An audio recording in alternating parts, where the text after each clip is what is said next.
এই প্রশ্নগুলো আমরা কাদেরকে করব যদি আমাদেরকে আমাদের এই মৌখিক প্রশ্ন উত্তর পর্বটি যদি আপনারা বাদ দিয়ে দেন, তাহলে আমরা কাদের কাছে প্রশ্ন করব? এটা একটা মনোলগ সেশন হবে, এখানে সবগুলো স্ক্রিপ্টেড থাকবে, মন্ত্রণালয় থেকে যে উত্তর রেডি করে দিবে।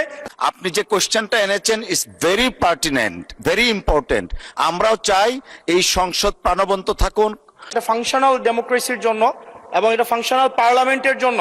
মাননীয় স্পিকার, আমরা কোথায় বলবো? আমরা যদি মাননীয় মন্ত্রীদেরকে জবাবদিহিতার আন্ডারে না আনতে পারি, আমাদের কথা বলার জায়গা একদমই সীমিত, 2 মিনিট 1 মিনিট 1 মিনিট 30 সেকেন্ড দেওয়া হয়, সেই জায়গায় আমরা মাননীয় মন্ত্রীদেরকে চলমান বিভিন্ন বিষয়ে আপনার প্রশ্নের মধ্যে তাদেরকে আনি।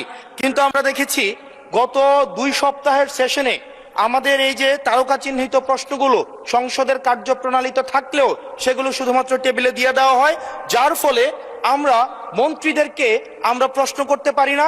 এবং আমি মনে করি এটির মাধ্যমে আমার অধিকার বঞ্চিত হচ্ছে, এবং আমি সম্পূরক প্রশ্ন করতে পারি না, আমি অধিকার বঞ্চিত হচ্ছি। যেমন চলমান ঘটনায় যেটি গুরুত্বপূর্ণ, আমরা কল্পনাও করতে পারি নাই একটা নির্বাচনের পরে কার্টুন শেয়ার দেওয়ার জন্য হাসান ইনামকে গ্রেফতার করা হবে। মাননীয় স্পিকার, আমরা হাসিনার আমলে দেখেছি কটূক্তি করার জন্য গ্রেফতার করা হয়, কার্টুন শেয়ার করার কারণে আমাদের চিফ হুইপ মহোদয় আমাদেরকে ইনভাইট করেছিলেন এই সংসদে, যে উনি বলেছিলেন তিমির এবং হাঙ্গর, এটা স্যাটায়ার করে বলেছিলেন, এটা আমরাও বুঝেছি, এটা উনিও বুঝেছেন।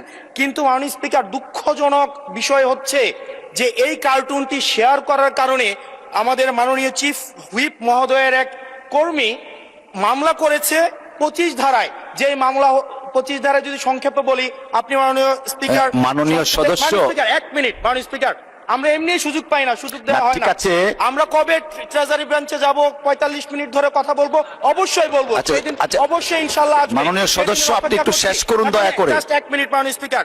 25 ধারায় রয়েছে, যে বিধিতে মামলা হয়েছে 25 ধারায় রয়েছে যৌন নির্যাতন করা হইলে, সংক্ষেপে বলছি, তাইলে এই ধারায় মামলা করা হবে। কিন্তু মাননীয় স্পিকারের মাননীয় হুইপ মহোদয়ের যেই মিমটি শেয়ার করা হয়েছে, সেখানে কোথায় যৌন নির্যাতন করা হয়েছে? এখানে একটা মিম শেয়ার দেওয়া হয়েছে, যেখানে দেওয়া হয়েছে তিমি মাছ সবাইকে সার্ভ করা হচ্ছে। এবং এই ধরনের মামলায় আমাদের এই অভ্যুত্থান পরবর্তী সময়ে বিরোধী দল মতকে দমন নিপীড়নের জন্য গ্রেফতার করা হচ্ছে এবং জামিনও দেওয়া হচ্ছে না। এবং এইখানে কোনো ধারায় 25 ধারায় সাইবার নিরাপত্তা যেটা আইন এই সংসদে পাশ করা হয়েছে, এই আইনে কূটনীতির জন্য বা রাজনৈতিক স্যাটায়ারের জন্য আমাদের হচ্ছে মামলা করার কোনো বিধান নাই। সেই জায়গাতে তাদের মন্ত্রীরা কাজ করছেন, পরিশ্রম করছেন, কিন্তু আমাদের সাথে তাদের যে জবাবদিহিতার যে সম্পর্কটা, এই সম্পর্কটা এই সংসদে নিশ্চিত হচ্ছে না। এবং আমি মনে করছি রুলস 163 এই বিধি অনুযায়ী আমার অধিকার বঞ্চিত করা হচ্ছে।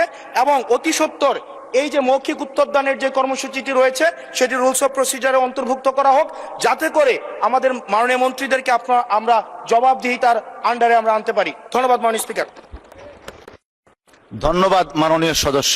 মাননীয় চিফ হুইপ, একটা সেকেন্ড আমি একটু ওনাকে অ্যাড্রেস করে নিই, আপনাকে ফ্লোর দিব, একটু বসেন দয়া করে।